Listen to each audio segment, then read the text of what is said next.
Let's be honest. Did you ever sit in class wondering, when am I going to use this in real life? Yeah, listen, me too. I learned how to find X and everything, but nobody taught me about financial freedom or financial literacy. And dang it, you know what? Turns out that that's the math that actually matters. Listen, if you ever wished that there was a shortcut to mastering your money without needing a PhD in finance or economics, or maybe to take a time machine back to that one crazy credit card mistake that you might have made, well, you're in the right place, because today I'm going to break down the money lessons they should have taught us in school, the practical steps that you can use right away. No jargon, no shame, just real talk, real solutions, and maybe, yeah, you know me, a few dad jokes that keep us up. All right, let's have some real talk. Did you ever learn more about parallelograms or mitochondria or even the art of dodgeball than you did about credit scores or investing or wealth? Let's listen. If so, you're in good company, because I know in my high school, they didn't teach me squat about money. I mean, we didn't even have conversations about money. And as a CPA, I'm living proof that you can kind of move through these things, survive recessions. You can survive bad haircuts, think mullets, and the financial fumbles along the way and come out smiling and still have a little bit of hair left. So today, let's toss out the boring textbook. Let's get real about the money education that you deserved, that you should have had. Fewer quizzes, more laughs, grab a coffee. Let's do this. I'm going to break it down for you and we'll make it happen. All right. So the first thing I think we need to start with is this: financial literacy is the real superpower. Now, I know you're feeling like, wait a second. What do you mean? Well, here's the deal. I remember back when I got my first job. I was getting paid, I think it was like $3.75 an hour. That was minimum wage way back when. All right. And so I did the math. I worked 40 hours. I was going to get $3.75 an hour, and I thought I was going to get a paycheck for that amount. And when I got the paycheck, I look at it and it is way less than I thought I was going to make. That's not what they told me to make, that I was going to make. And I'm looking at it and I go, what is this? Who is this person, FICA, that I'm paying? And it turns out that FICA is a guy you don't want to invite to a party. What happened was, I was not financially educated. I just said, oh, I'm making $3.75 an hour, $3.75 times the number of hours. That's the check I get, and I go spend it. I had no idea about FICA and Social Security and taxes and all that stuff. And so this is part of this financial literacy journey. And the reality is that, here's a stat: nearly 2 out of 3 Americans live paycheck to paycheck. And that's not just folks that are working for minimum wage. That's the lawyers, that's the doctors, that's even celebrities that are quietly Googling things like, how do I cancel my Netflix after midnight? Financial literacy isn't about being a math genius. It isn't about memorizing tax codes. It's about having choices. It's about having freedom. And without it, you're basically trying to win a Monopoly game without reading the rules. And we all know how that goes. You end up mortgaging Baltic Avenue and you just buy a bag of chips. Okay, that's it. Okay, so the first piece of this is to realize that your dedication to financial literacy is the superpower that they should have placed in you years ago. And so I'm going to invite you right now to say, I'm going to make financial literacy a priority. And I get it. Look, you wouldn't be watching or listening to me or reading my books if it wasn't something that you were interested in or trying to get control of. So we're going to make that happen. But I just want you to know that it's one of the most powerful things around, and we're going to build on that. So the first thing that comes to mind with this is that having a conversation about the money mindset. This is your financial operating system. The mindset's like the Windows system or the iOS system. And if you're still running a Windows 95 kind of thinking with respect to money, like money's evil or I'm never good with numbers, then don't be surprised when your finances don't go well for you, because you're running bad programming in your mind. Now, here's the thing to understand. This isn't your fault. This is not something that you consciously did, because the first thing that I want you to understand is that all of our money, our wealth, is built on behaviors. It's built on habits. 80% of wealth creation is based on decisions, habits, and behaviors of the past. And I get that that can be confronting, but it should be empowering, because if all we do is change our habits, change our decisions, change our behaviors, we change our financial future. But where do those behaviors come from? Where do they start? Well, they start in the mind, the money mindset. And the challenge is this, is that we are never taught that. We were never discussed. We were never taken a course. And so the majority of our financial lessons are caught, not taught. They're caught by us watching our parents and what they did with money, whether it was they handled it well or they were fighting about money all the time. Or one parent was hiding things from the other parent, or you watch the media or the social media, or you even watch cartoons growing up and how they portrayed those that had wealth and those that didn't have wealth. All those things become part of our psyche when it comes to money. They become part of our money beliefs, and they create what I call a money set point. And so in this first piece, the first thing that I want you to do is to grab a piece of paper and start writing down some of the money beliefs that you have. I remember one of my first money memories, and I wrote about it in my book, Building Your Money Machine, was of my dad.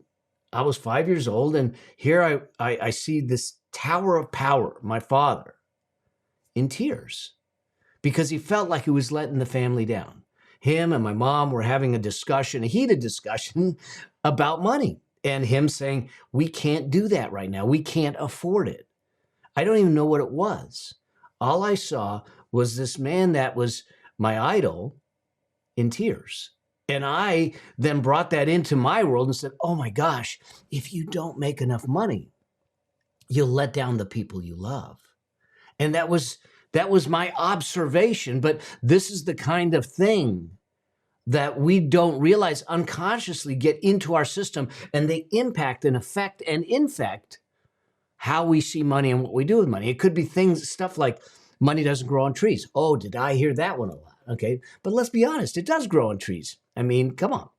But now you flip it and you say, well, instead of saying things like, I'll never be rich, maybe it's looking at it through a different set of eyes and saying, I'm learning new ways to build wealth every day. I'm filling my brain and I'm creating a financial brain that gets me to understand this. Okay. It's not some expensive software required. It is literally just an upgrade in your thinking. And when you take the time to write down your money stories, your money beliefs, and understand the underpinnings of them, you can then start to shift them to more empowering beliefs. And this may sound like a whole lot of woo, but here's the thing. I'm a CPA, I'm an accountant. When I started working with people to help them build their wealth, I literally thought I was going to come into their world and say, here's the math, here's the columns, here's the rows, here's the spreadsheet, just go do this. And I quickly found out that until I was able to help them navigate what was in their head and what was in their heart, I couldn't affect what was in their pocketbook. Because this is the thing that drives a lot of it. So if you're sitting back, let's just start with this idea of mindset, because I really believed in a lot of these things, and I had to unlearn them and relearn what really happens. Because for years I believed that you had to grind 24/7 just to make ends meet. Turns out, if you build the right money machine, your cash is happy to work the night shift for you as you sleep. And that's my kind of hustle. That's what I want to do. So that's pillar number one. Pillar number two is earning. Okay. Turn on your money machine. Turn it on. You cannot just cut coupons and think you're going to make it. Deprivation isn't the path to a rich life. We can only cut so much. Now, what happens is that you need to start to look at it and say, well, wait a second, what can I do to earn more? The average millionaire has 7 streams of income. That's at least what they say. But the average American has 1. Now, I'm not telling you to go out and start to create a bunch of streams of income, because when I did it, I had a single stream of income, and I made sure that I optimized that stream of income to the fullest extent possible. So whatever your primary stream of income is, I want you to focus on it. I want you to build it. I want you to optimize it. I want you to create the skills that will make it happen. Then look for little elements, 1 degree, 2 degrees off, that you can then supplement that income, but not have to recreate something else. Okay, so watch what happens. I was a CPA. In order to get the projects, I was consulting, I was buying and selling businesses, I was valuing businesses, really what I was doing. In order to get those projects, I would go out and speak. Now, at the time, I was speaking for free, just because I wanted the project. But then all of a sudden I said, well, wait a second. The project is where I make the lion's share of my income. But what happens if I asked for a speaking fee when I was speaking to get the project? And so then I got paid to speak. And now I get paid $20,000 to $25,000 a keynote. But point being is that it wasn't a huge jump from what I was already doing. And I was trying to find a way to make additional money, because the bigger the shovel you have of earnings, the faster we can build the money machine, which gets you the faster path to freedom. So when we talk about, millionaires have 7 streams of income, they didn't have 7 streams of income at the beginning. They started with 1. They optimized it and they built onto it. In fact, I did an episode of the show talking about the 12 streams of income that I have, the leverage streams of income between the money machine and some of the other things that I do. And it's great, but I didn't start there. I started with 1, okay? So when you start to look at it, say, what are the little things that I can put in to make that happen? So your action here is this. What's one thing you can do this month to earn more? Okay. Is it asking for a raise, which is a whole different issue? We don't ask for a raise just because we think we're entitled to it. If you're going to ask for a raise, we need to come with a value proposition that says, here's the value I provide, and here's what it should be, what it's worth, or here's the way I can create more value and become higher paid. It might be that you start to do freelancing or side gigs. Maybe you want to start something small. Maybe you sit back and go, I'm going to sell that treadmill that's acting as a clothes rack and a laundry rack in the back. But that is where we start to look for things and have an eye for opportunity and continue to do that. Because I remember my first side hustle was teaching martial arts lessons in my garage. Had 2 students, and the neighbor's dog. That was it. But you know what? I got paid. And it helped pay for my car. It helped pay for the things. I didn't start big, okay? You don't have to start big, but you do have to start, okay? Pillar number 3, this is about savings. Pay yourself first. This is, we hear this all the time. As people say, pay yourself first, pay yourself first. Savings isn't a punishment. It's sending a little care package to the future. So it takes care of your future self. It's literally saying, here's some money so you can take care of yourself and you're not stuck on ramen or mac and cheese down the road. And so it's important for us to put ourselves first. This is why the wealth priority ladder is built the way it is, where we start with a comfort fund to make sure that we don't end up in a hole somewhere, that it can cover the deductibles or some unknown expense. Then we'll build to the full peace of mind emergency fund of what I call 9 to 18 months. But we need to start that because, let's be real, 39% of Americans couldn't cover a $400 emergency. That's like one flat tire. Or if you're like me, it's one trip to the vet after Budo eats something mysterious in the backyard. All right? That's the thing. So here's your move. I want you to automate your savings. That means that I want you to go set up a high yield savings account at one of these banks. Make sure it's insured, make sure it's liquid, and make sure there's no fees to it. And I want you to automate putting 10, 20, 30, 40, $100 a week to put it aside automatically, so you start to build that liquidity, that safety net for you. So the next time the cable guy or the water heater goes out, like we just had to replace our tankless water heater. The next time something like that happens, you're not looking at it and saying, oh gosh, which credit card isn't maxed out? But you can look at it and say, I got this, okay? And the funny thing with doing these things is that the first time you set up an automatic savings plan, you'll forget about it. You think that it's going to burden you because you think you're going to be seeing this money going out in and out of your check, and you don't. And then you're going to check it months, years later and go, wow, where did this money come from? Okay. That's the thing that I want you to do. All right. That leads me to pillar number 4. And this is tame the cash flow chaos. This is about your spending. We can't have this conversation if we're not going to control or manage our spending. Now, I am not telling you to cut everything out. I am not one of those folks that says you got to live on ramen and mac and cheese until you're on your feet. Now, we have to be responsible. Let's just be real, okay? So you can't live beyond your means and think that that's gonna work. I mean, I guess our government gets a chance to do it, but we can't. So this isn't about telling you what to do with every single dollar. But here's what I do know.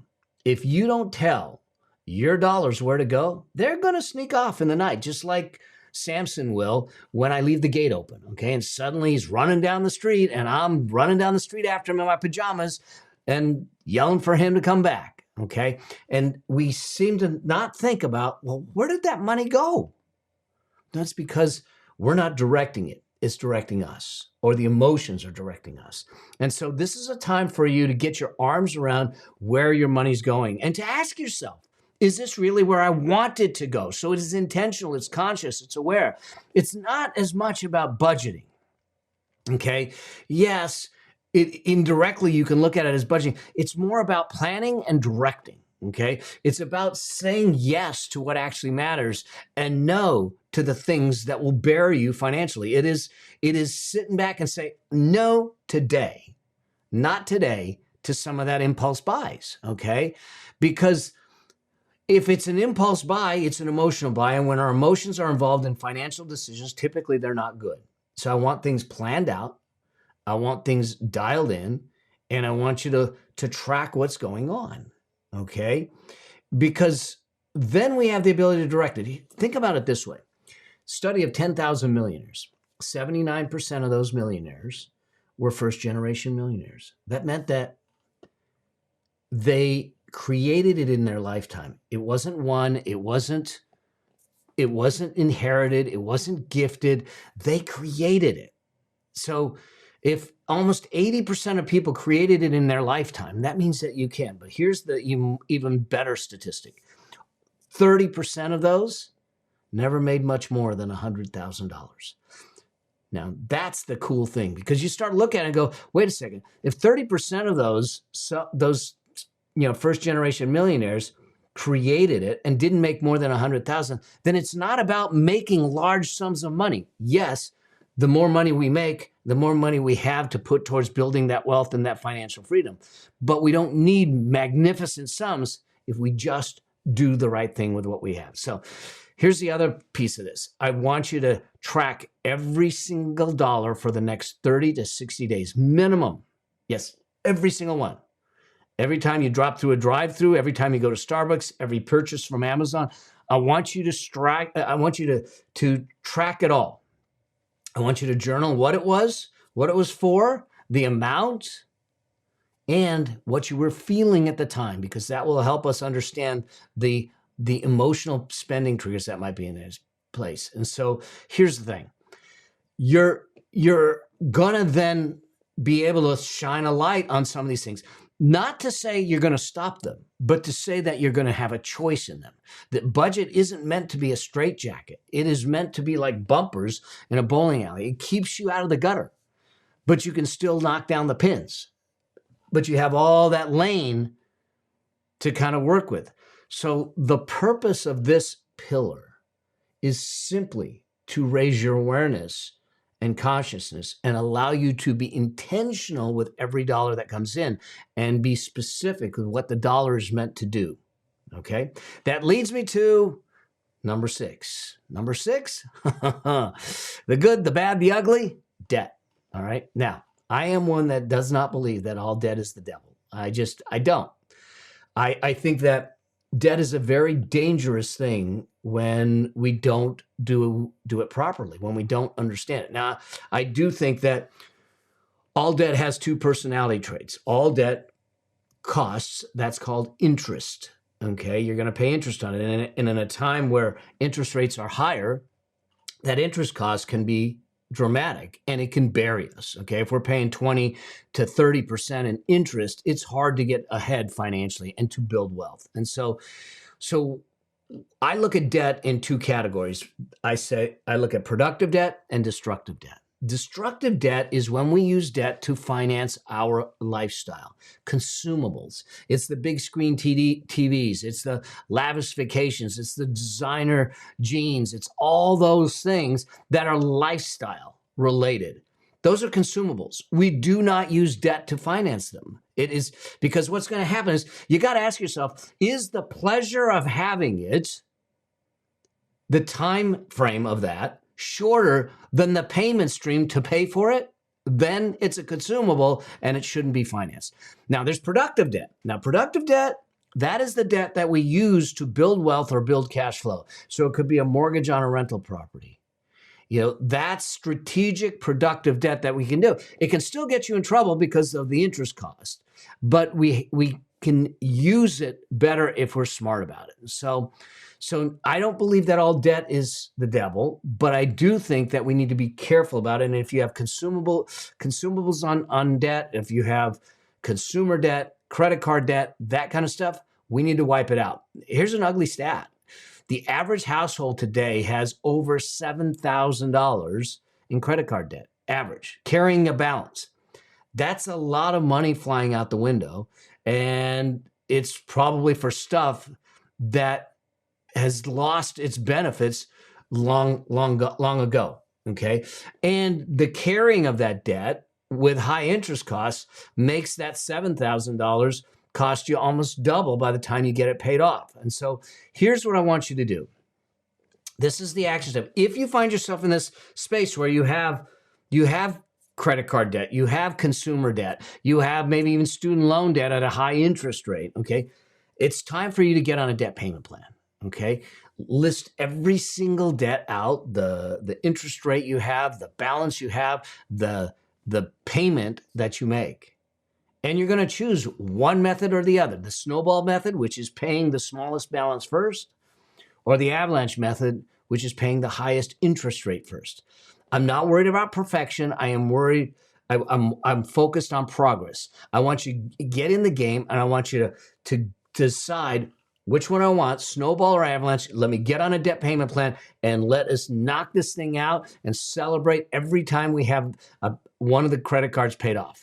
You will feel lighter in the process, okay? And if you're unsure how to do it, I have a debt breakthrough calculator. It's free. You can go to melabraham.com/no debt, put it all in there, do it for yourself, do it for your future, get out of debt. Now, that leads me to the next, number 6. You gotta invest, okay? Investing is the key. You gotta let your money go out there and make some friends. That's bottom line.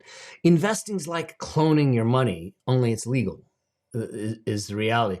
You cannot win the wealth game sitting in the stands or sitting on the sidelines. You have to be on the field playing the game, okay? And the only way you get on the field playing the game is to start investing. Now, I get it. You may not have a clear understanding of what to do for investing, and there's some simple things to do. Don't get caught up in all the memes and the sexy stuff. Your investing should be boring, but it's more consistent. Follow me for this. We will talk through it. I talk about it in my book. I've got trainings on it, how to invest and how to do this in a simple way so it's not complicated and it's easy to do, okay? And here's the thing. I don't care if you're just investing $10. You don't need to wait till you have thousands of dollars to invest. In fact, you shouldn't, because time is your greatest wealth lever. So start with the $10, put it in a high yield savings account, then we'll put it in an ETF. $20, $30, $100 a month for 30 years at 8% is going to give you almost $150,000. That's $100 a month. What happens if we double it or quadruple it to 400? Now we have some meaningful numbers. It's not about large dollars. It's about consistently getting in the game.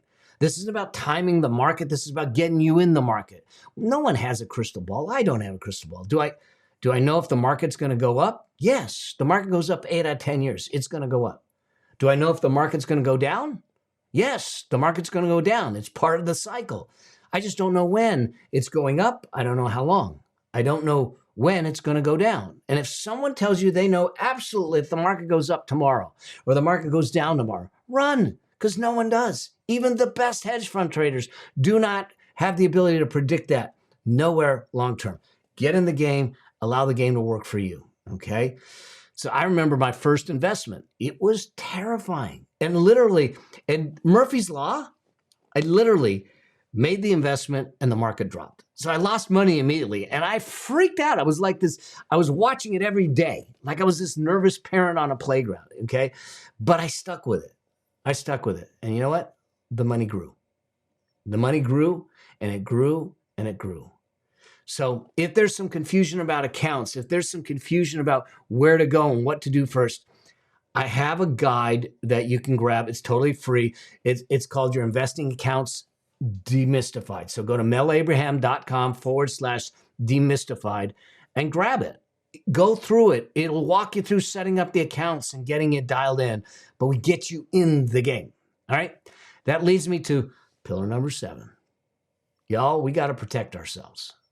This is a bit of the broccoli of personal finance. It's not flashy. It's not glamorous, but you'll be glad that you did it. 60% of Americans couldn't handle a $1,000 emergency. I don't know about you, but that's not even a full root canal, and it wouldn't have paid for my new water heater. Okay. So the challenge is this: if we're going to protect ourselves, there's 2 ways to protect ourselves. One, we need to be smart. But beyond that, we need to have liquidity. That is the emergency fund or the peace of mind fund. And 2, we need to have insurance.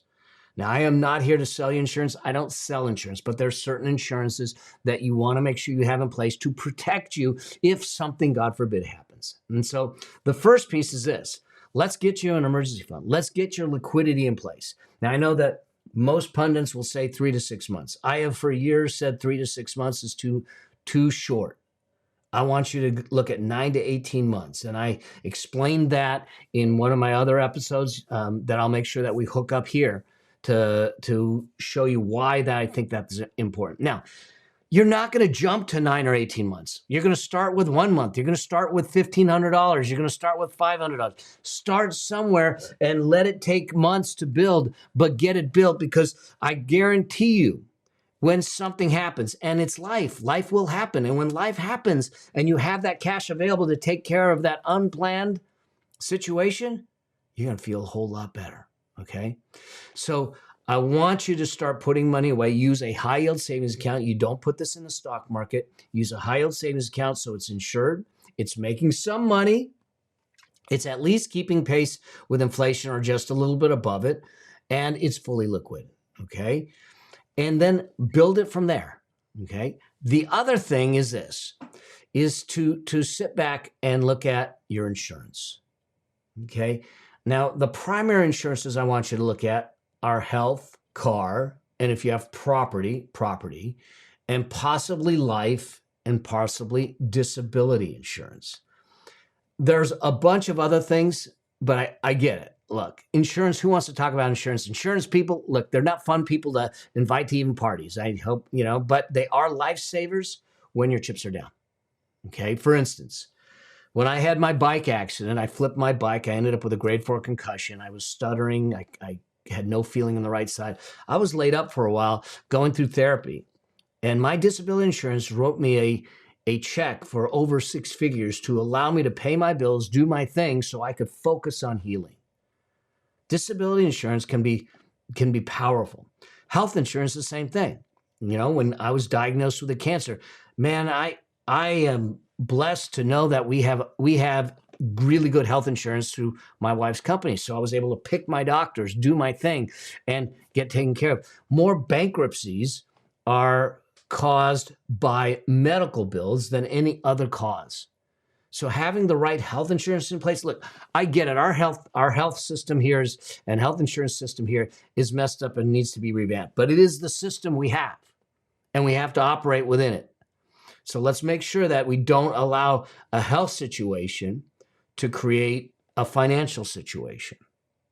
And so making sure that you have the right health insurance with the right deductibles, you might be able to do HSA plans. It's a whole different discussion.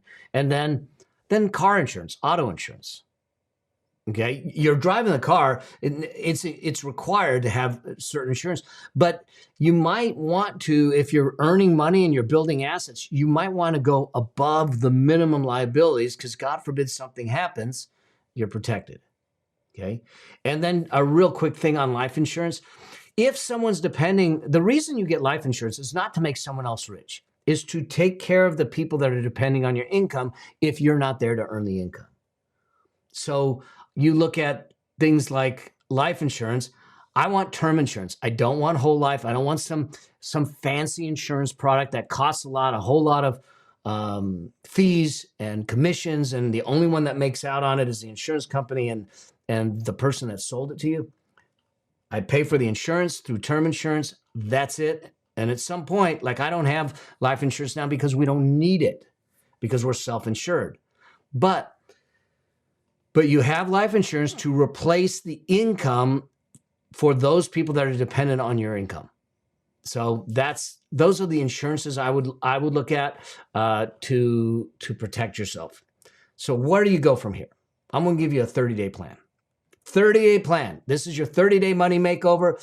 Follow it for 30 days, and we'll get you rocking and rolling. All right. This is a boot camp, but it's a boot camp without burpees. So 30-day challenge, here we go. Week 1, here's what I want you to do. I want you to upgrade your mindset, and I want you to brainstorm ways to earn more. That's it. Focus on breaking down the money stories and the money beliefs, where they came from, and what's the reality. Okay? Focus on listing out possible ways to earn more money so you can get a bigger shovel of income. That leads you to week number 2. On week number 2, I want you to automate your savings and track every dollar. That means you're going to open up a high yield savings account.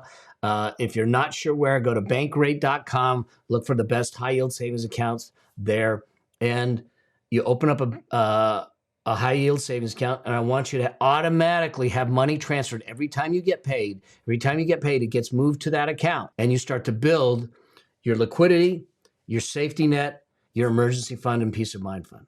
At the same time, I want you to journal and track every single dollar that goes out, primarily for your awareness. Now, you're going to be able to categorize them and say, hey, this is something I need. This is something I want. And then these are things that, I don't really need them anymore. So you're going to cut the things you don't need or you don't want anymore, and you're going to take that money and route it to your investing. Okay? Week 3, it's time to attack your debts. Okay? But we're going to attack our debts, and we're going to start investing at the same time, no matter how small. So we're going to get you on a debt payment plan. Go get my debt breakthrough calculator. If you don't have a path to do that, let's make sure that you're on an avalanche or snowball method to get your debt paid down and get on that payment plan. And let's get that albatross off your back. At the same time, I want you to start investing or putting money away to invest. And even if it's $10 a week, $10 a week is fine. It's exercising the muscle. Remember, it's habits and behaviors. We're creating habits, and we're creating good wealth habits to do that. That leads me to number 4, week 4. Week 4, it's time to protect your progress.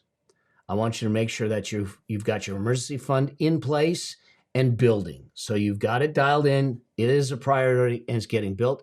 And I want you to review all of your insurances, to look at it and say, do I have a gap here? Should I increase it? Should I adjust it? Do I need additional? Review them, review the deductibles, review what's covered, review what's not covered. That's it. This is your financial boot camp.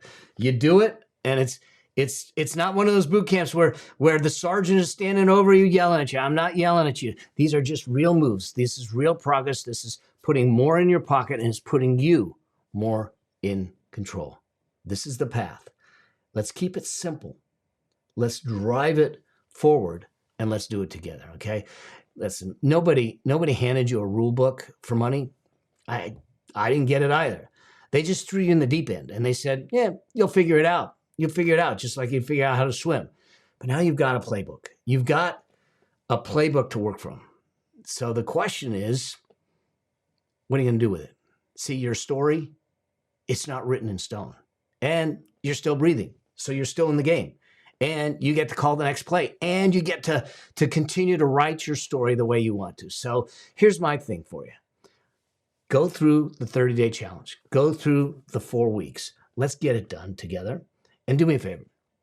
If this makes sense to you, let me know which one hits home for you. Let me know which questions you have. What is the weirdest thing that you ever bought, maybe? I don't know. No judgment. No judgment, okay? Unless maybe you spent $200 or more on a singing fish. I don't know. But just make sure that you are in this game. Let's engage and let's have some fun with this, because I promise you, some minor changes, some small changes over time will make dramatic impacts on your wealth, on your life, and on your financial freedom. And I want to be there to celebrate you each and every way. So if you haven't done so already, smash the like button, hit the subscribe button, and stay with me for more money wisdom, more money things, a few dad jokes, and a dang it moment every once in a while, all right? Remember, I want you to live by choice, not by chance. Now, it's time for you to go out there and do it. All right? Until we get a chance to see each other in another episode, as I always say, always, always strive to live a life that outlives you. See you in the next one. Cheers. Bye for now.